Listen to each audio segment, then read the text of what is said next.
pretty neat. It's the Frank Bartlow dealership here in Millville, Pennsylvania, but it's in the pretty well preserved condition. They've done a lot of work to it. But you'll hear here in a second a little brief description of the building and what Chapter 17 has done to bring it back to life. So, hope you enjoy.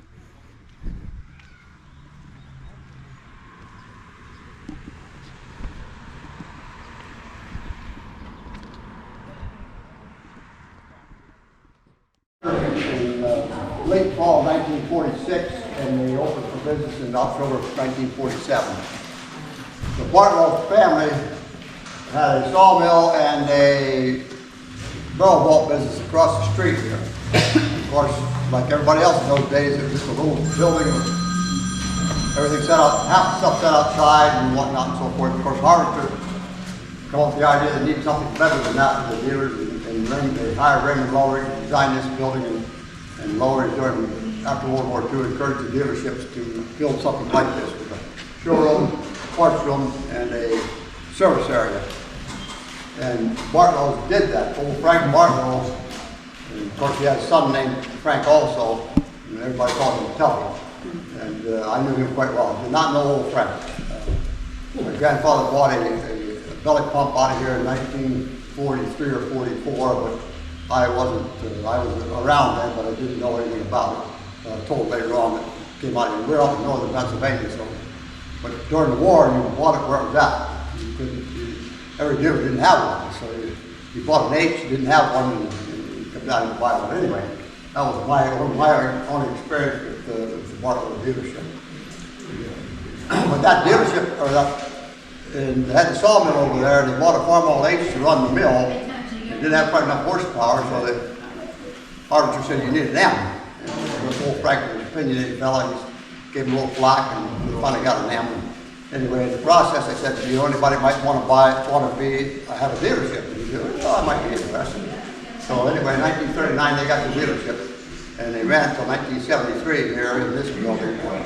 And in 73, of course, harvesters started pulling the smaller dealerships and making bigger dealers.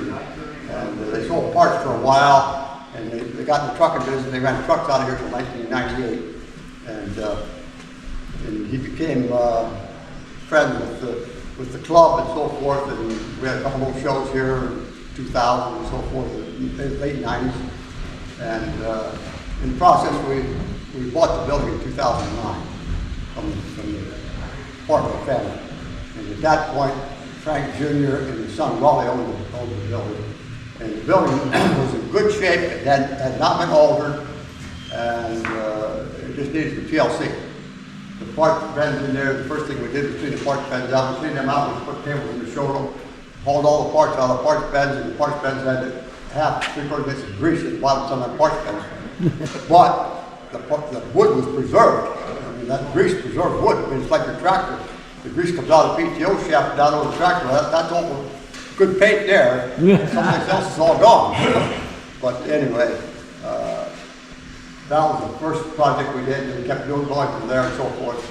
And at this point, we have a bunch of good members, energetic members, and benevolent members. We paid $155,000 for the building and 2 acres here on this side of the road for the building and the roof. We had to put a new roof on the front. Bartlow had put a sloped roof on it over the old build-up roof. And of course, back in 1946 and 47, build-up roofs wasn't what they are today. The old flat roofs, they tend to leak a little bit. And so they put that on, and we tore that off and put back to the old build-up roof. And a few years later, we had to put one on the shop here. And then we had to put these windows in. They were metal sashes, and they were rusting and going downhill, and these up here along the top. Because they were covered over the roof. When we took the roof off, they leaked like a sieve too. So we spent about another $60,000 in roof and windows and so forth. And so one of the other things we've done here, probably got $250,000 in the building. Which is a fair sized dollar, but with the membership and the benevolence of the members and so forth, well, we made it through it. Something okay shape. Of course, we'll gladly accept some donations, but the Bartlow family has always been in good shape. But as George mentioned earlier, we bought the building in '09, and they paid it off in 10 years. Old Frank, we paid him up front. Raleigh, we paid him by the year. We paid him off in 2019 after the Red Car Roundup, and he passed away a few months later than that. So it's kind of a sad situation. There's no, the Bartlow family, none of them really involved in the club. Great grandson, Old Frank, is a member, but he's not involved in the club in any manner to speak of. It doesn't show up. So the timber in here, the lumber in here, Old Frank had several farms around the area, about a half dozen farms, and he cut the trees off that, sawed them on the mill, and the lumber in here was sawed on Bartlow's mill, and dried here and down, and molded. The floor out there was molded right here in Millville, and so forth. And everybody, back in those days, everybody tried to do as much as they could themselves. So it was just the way things were done.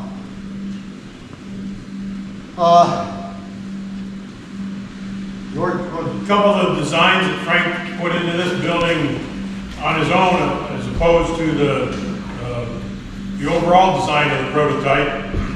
You know, the land kind of slopes here a little bit, so he was able to put a basement under the showroom, which most prototype dealerships, you know, they were just on the flat. This door here was one of his ideas too. That on the counterweights, that'll come down. Heat in the showroom didn't have to be kept quite as warm back here for the guys who were working on tractors. Plus, there's an upstairs to it too.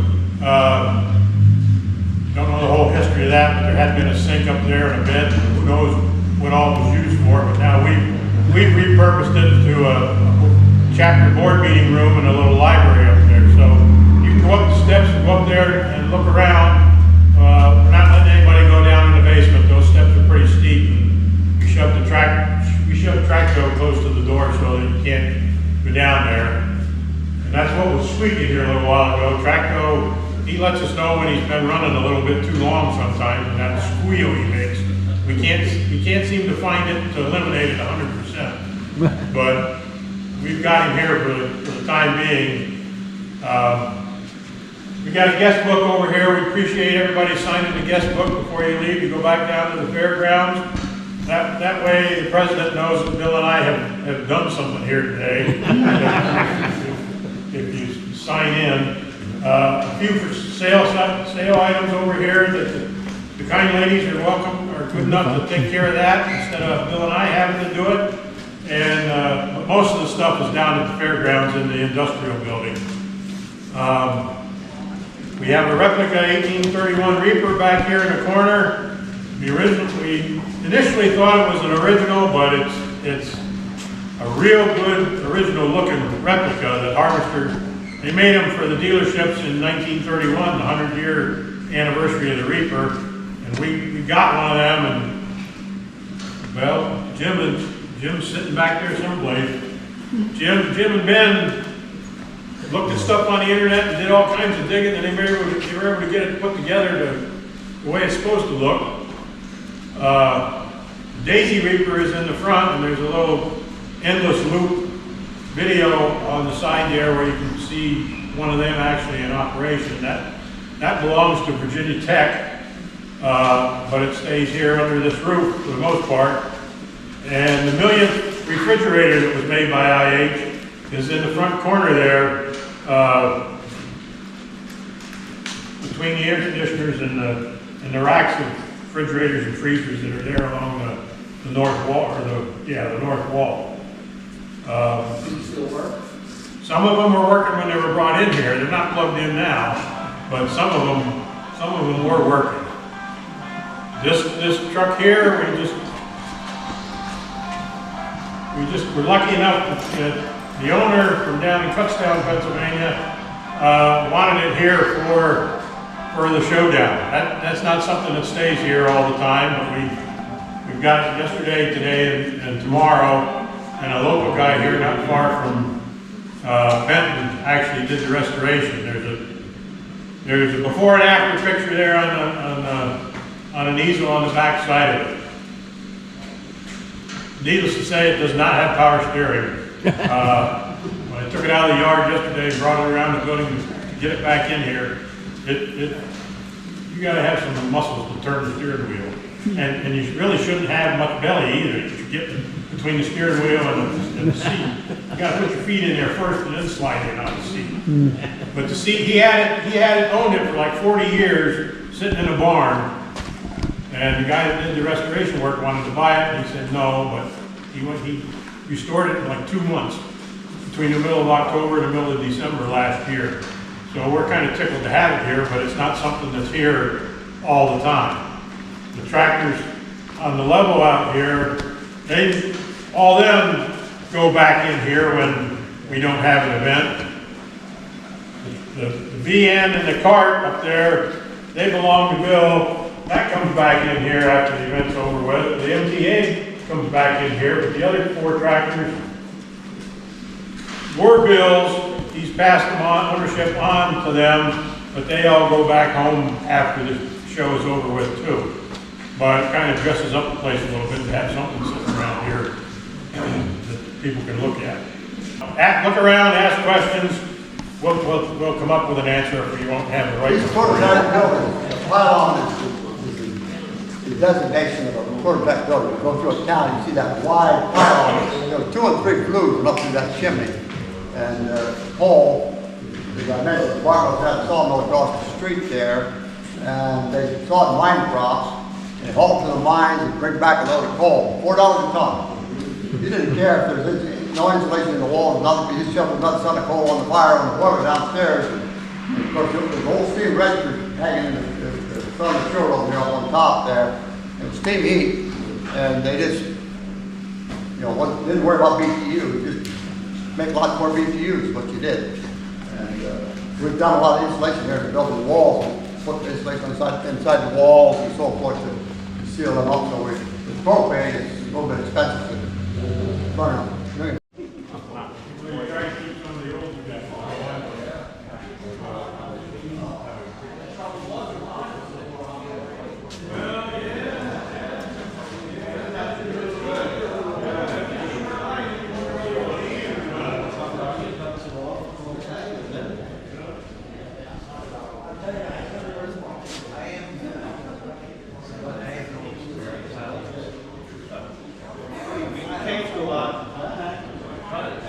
Off the side, why somebody or something had to help field it. And the circle bar's here, so that cuts. Yeah, so it's laying here, but something has to help it to come off the side.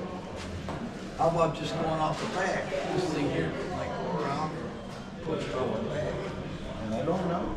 That's what I'm thinking.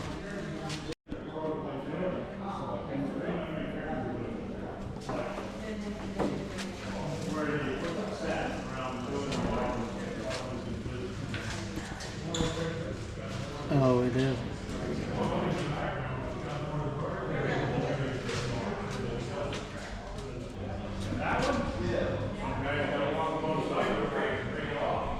That's how it started. That's how it started. Had the beat here. Mine here. The reason just cuts it, but there's panels that go around in the loop in there, and one of the panels is different. This one. Yeah, that's all that put on the off.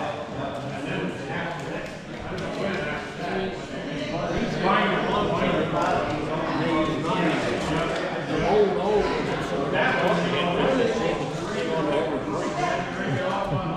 The oil is like the reservoir.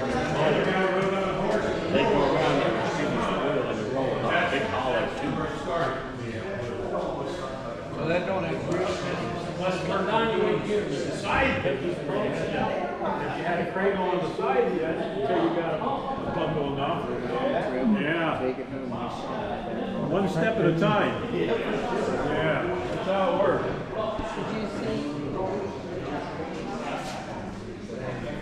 That was down there.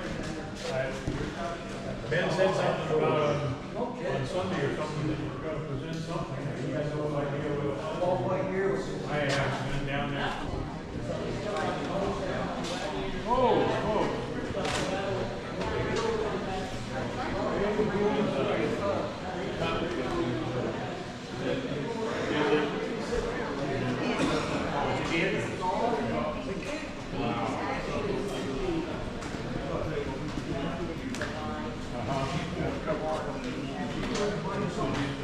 He's up for fire as well, so it's all one piece. I mean, it's not pieces still together. Like that.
Did he? Yeah. Okay.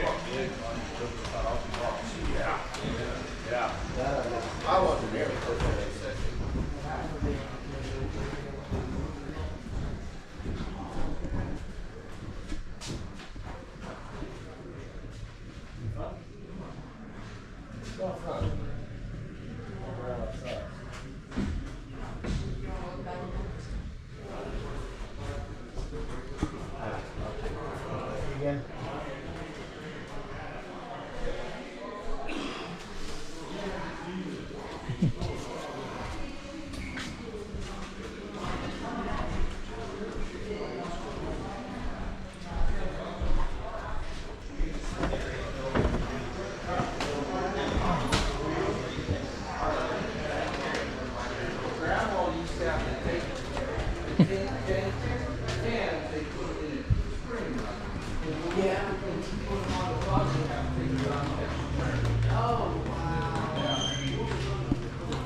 Air conditioning. Yeah.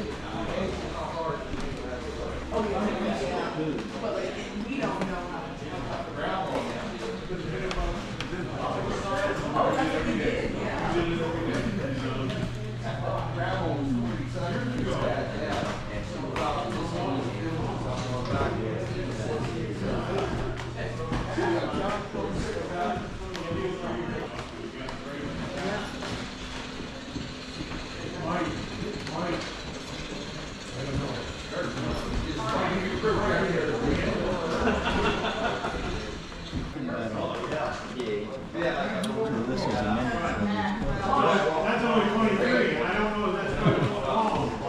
Oh, okay. Yeah. Pretty neat. The trouble with this camera,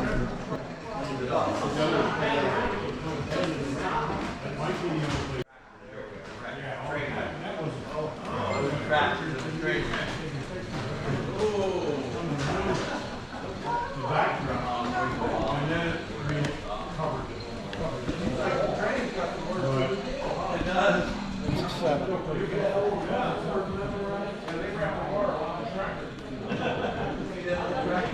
But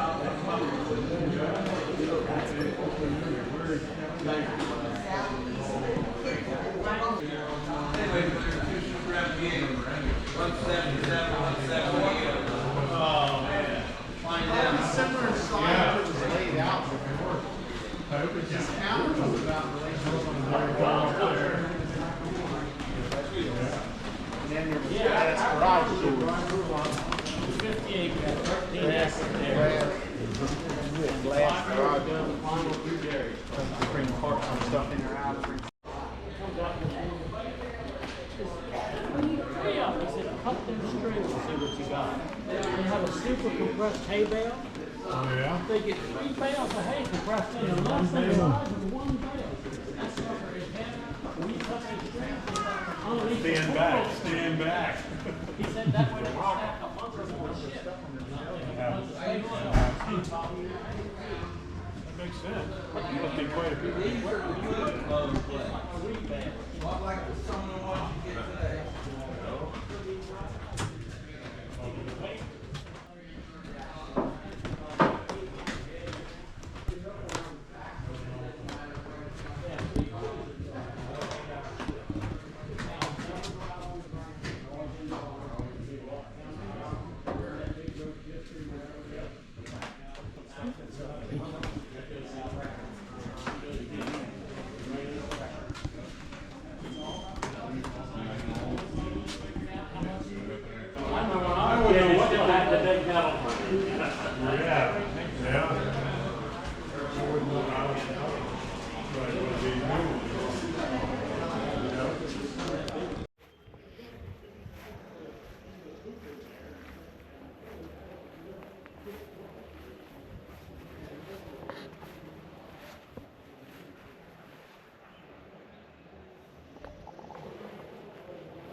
Hey YouTube, the Farmall 51 here. We thoroughly enjoyed our trip to the Frank Barlow dealership there in Millville, Pennsylvania. This was the little added attraction, and like I said, we spent a good while there looking through everything and really enjoyed it, and really thankful for Chapter 17 for preserving this building back to its original condition. They had a few tractors out there, but the dealership, it just feels like you're back there in the 50s and 60s again, with all the memorabilia, tractors, and different displays. But I really loved the little I don't know, if a half scale, 1/16 scale or something dealership they had there with the tractors around it. That was a really nice little feature. It was nice to see all the different air conditions like you see here, a few tractors in there, parts room in the back, different things like that. And there's me looking at the refrigerators. That's neat in what International had then as far as refrigeration. But the shop area was nice as well, with all the different tractors, the Reaper there. Lastly, I want to thank Chapter 17 for sharing this with us and for inviting everyone over to take a look at the building and thank them for preserving the history of International Harvester here at the Frank Bartlow dealership. Thank you, and remember, folks, why farm half when you can farm all?